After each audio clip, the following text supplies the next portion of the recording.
जुन्या आठवणींना उजाळा सत्यकथा भाग 171 लेखक राजेंद्र लहानू जाधव अभिवाचन राजेंद्र लहानू जाधव। एखाद्या जागेवरती काही विशिष्ट असे घडले असेल किंवा काही वस्तू असेल तर त्या ठिकाणी कुतूहलाचा विषय निर्माण होतो। लोक आचंबेने पाहतात, येतात आणि ते दृश्य पाहतात आणि मग ते आठवू लागतात तर खरोखरच हे काहीतरी आहे बरं का, इथे काहीतरी आहे। अशाच प्रकारे शाही इंटरनॅशनल हॉटेल या ठिकाणी ज्यावेळेस ते हॉटेल बांधित होते त्यावेळेस त्या ठिकाणी फार मोठा एक दगड त्या ठिकाणी होता। तो हलत नव्हता। मग ते हॉटेल त्याच ठिकाणी बांधण्यात आलं। तो दगड पुढे ठेवलेला होता। तो दगड इतका मोठा होता त्याच्यामुळे तो हलत साखळीने बांधलं किंवा ट्रॅक्टरने ओढून घेतला तरी तो ओढत नव्हता। मग तिथेच तो ठेवून त्याची पूजा अर्चा करण्यात येत होती। रोज नियमितपणे त्या दगडाची पूजा केली जायची आणि सारे भक्तही तो दगड पाहण्यासाठी येत होते आणि बाजूच्या गावातील लोकांना सर्वांना ते ठाऊक होतं। सर्वांना ते माहीत होतं की त्या ठिकाणी दगड आहे म्हणून, परंतु लहान मुलं ते पाहण्यासाठी दूरदूरून येत असत। आम्हीही त्यावेळेस लहानच होतो। आम्ही निमगाववाडीवरून त्यावेळेस निमगाववाडीला आम्ही राहत होतो। वडील मुकादम होते, तिथून आम्ही मुले तो दगड पाहण्यासाठी येत असत।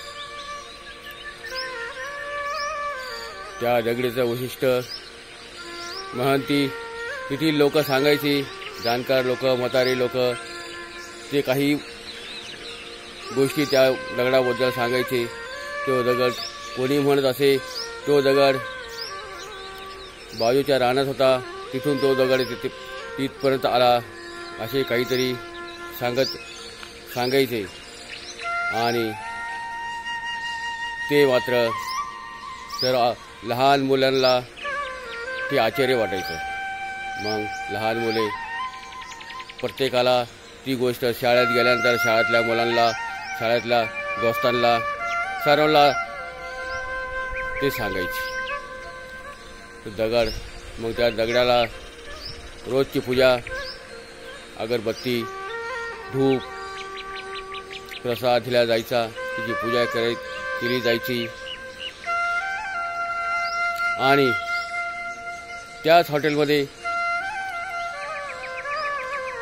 मी सुरक्षा रक्षकाचं काम करत होतो।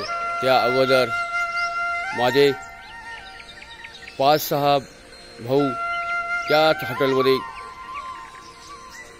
काम करत होते। 3 चुलत भाऊ, आम्ही 3 सख्खे भाऊ, आम्ही त्या हॉटेलमध्ये काम केलं।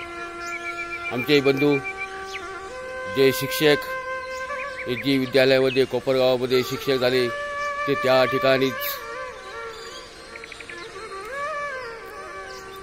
रिसेप्शन काउंटरवरती स्टोअर कीपरचं काम करून कॉलेज करत होते। रात्रीला काम करायचं, दिवसा कॉलेज करायचं। त्याच प्रकारे ते शिक्षक झाले त्याच हॉटेलमध्ये काम करून। तसेच आमचे बरेचसे भाऊ त्या ठिकाणी हॉटेलवरती काम करून मोठे झाले आणि मीही आता त्या ठिकाणी सुरक्षा रक्षकाचे काम करत होतो। रोडच्याच कडेला हॉटेल असल्यामुळे ते हॉटेल भरपूर चालत असे आणि त्याची ठेवण बांधणी ही वेगळ्या पद्धतीची असल्यामुळे आणि ती मालक मुंबईची असल्यामुळे तेथील जे कस्टमर जे भक्त त्या ठिकाणी कायमस्वरूपी येत असतात.